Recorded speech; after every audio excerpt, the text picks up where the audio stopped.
The Survival Guide, How to Not Die in 2026. Music festivals tuwing the dry season ay parang extreme sport. Literal na labanan ng tibay. Kung plano mong umaura sa Aurora Fest o sa SB19 finale, kailangan mo ng game plan, bestie. 1. Inom responsibly. Sa 2026, di na sapat ang tubig lang. Kailangan may electrolytes din. Rule of thumb, isang bote ng tubig sa bawat adult beverage. Many festivals permit collapsible tumblers.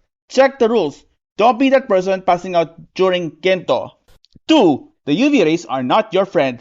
I know you want to flex that Coachella-coded look, pero sunscreen's non-negotiable. Walang pakialam ang araw sa Clark o Pasay sa outfit mo.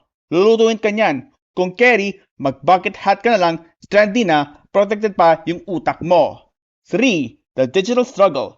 Kahit 2026 na, asahang nga pa rin ang signal sa gitna ng 50,000 people. Mabagal ang GCash o Maya pagsiksikan. Magbaon ng emergency bills, yung physical na pera para sa pagkain. Pero bantayan ng wallet laban sa mga mandurukot.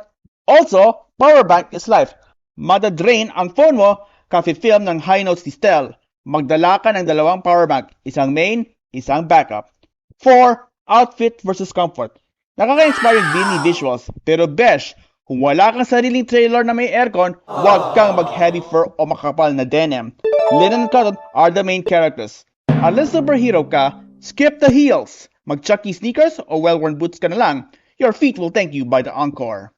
Aside sa mga hanash na nasabi ko na team outside, may mga ilan pang items dyan na kailangan nating i-clarify. Portable fans. Non-negotiable. Neck fan or handheld, dalhin mo yan para hindi ka mag-overheat. In Aurora Clark, it's fine. And I hope Summer Blast would, kasi the concert goers need to cool. Can I finish? Cool down. Gets? Light sticks and signs.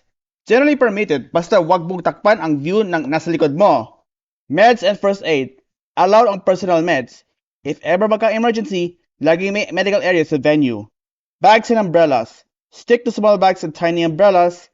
Large bags are frowned upon. At ang malalaking payong, bawal yan.